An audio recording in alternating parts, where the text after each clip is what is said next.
So we've defined a formal notation that lets us write clear statements. And it's important that we use it to do that and that we not write nonsense. So let's look at some examples. And let's start with some things we can say something about. So let's imagine that we have A and B are primitive objects. They're not sets. Capital A and B are in fact sets of primitive objects. And let's imagine that P and Q are logical predicates. All right, what can we say with these things? Consider this example.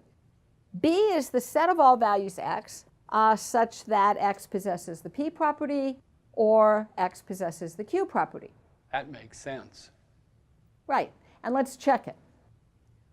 OR is a logical claim, is a logical operator, and its inputs have to be logical claims, and in fact they are. P of x is and Q of x is. And we've defined B to be a set of all values that possess this combined property. Let's say that what was on our mind as we wrote that were this picture. And the blue part is the set of objects that possess the P or the Q property, which is what we've written here. It might have occurred to us to write something different. That is nonsense. Right. Now, what we were thinking, perhaps, when we wrote it is suggested by this picture that we want the union of everybody who possesses the P property and everybody who possesses the Q property. But we can't write it this way because we can't union logical operators. What we wrote first was right. All right, let's look at another example. Suppose I write this. For all x, P of x implies A is a subset of B. That makes sense. Sure, and let's double check. A and B are sets, and a set can be a subset of another one, and that produces a logical claim. Implies is a logical operator, so it needs two logical claims as its arguments. We already established that this was, and P of x also is. So we're good. Suppose that I had in mind when I wrote this something like this situation.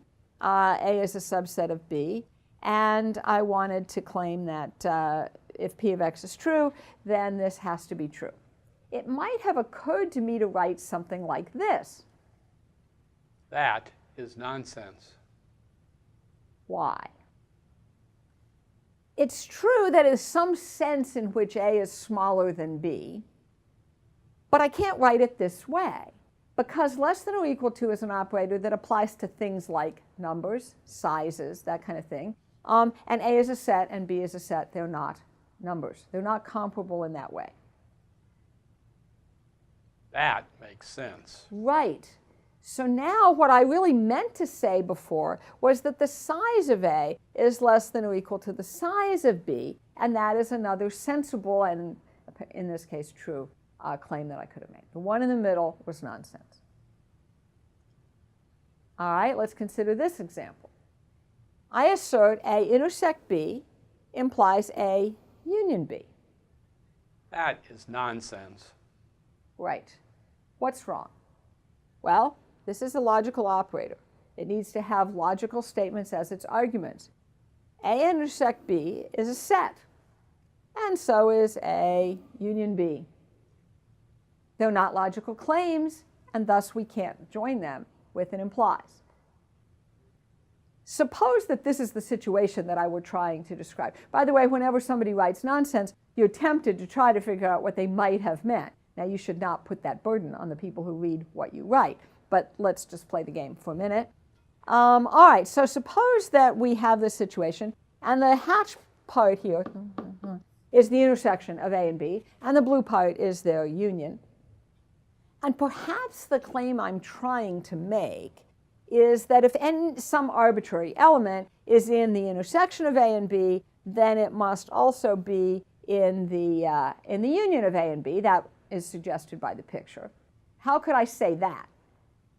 That makes sense. Right. What I'm trying to say is that A intersect B is a subset of A union B set operator, and I'm good. That's what I should have written. All right, let's consider this example. B is an element of, B is a subset of A. That is nonsense. Right. Why? B is a subset of A is a logical claim. It's either true or false. Little b is an element, and it could be or not be in some set, but element of requires that its second argument be a set. This isn't a set, it's a logical claim. So this is junk. Let's try to imagine what somebody might have had in mind when they wrote that. Maybe this. B is a subset of A, and perhaps that little b is an element of, let's say, the inner piece of that. Suppose that were what we wanted to say, maybe we would write this. That makes sense. Right. Now what we're saying is that one logical claim, B is an element of the set B, and a second logical claim, B is a subset of A. This next example is more subtle. Again, remember that we have primitive objects that aren't sets. We have A and B, which are sets of primitive objects. And we have the logical predicates P and Q. In this example, we're not going to be concerned just with whether something is a set, but whether it's a set of primitive elements, or a set of sets, or a set of sets, and so forth. All right, so let's look at our claim. The claim is that A is a subset of its own power set. That is nonsense.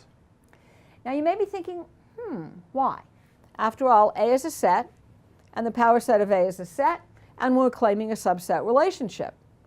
Yes, at that level, that's okay. But if we make clear the difference between sets of elements, sets of sets, we see that this can't make any sense. Let's look at a specific example to try to see what's going on here. Suppose that A is the set 1, 2, 3. All right, in that case, here's its power set. It has 8 elements, 2 to the third power. And note that 1, 2, 3 is one of them. There you go, right there. All right, so now let's look at some claims that we might want to make.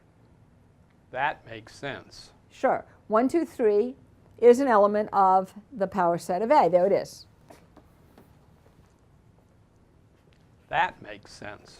Now we're claiming that the set that contains 1, 2, 3 is a subset of the power set of A. In other words, we have a set here, and all of its members are sets that are in the power set of A, and that's obviously true. There's 1, 2, 3.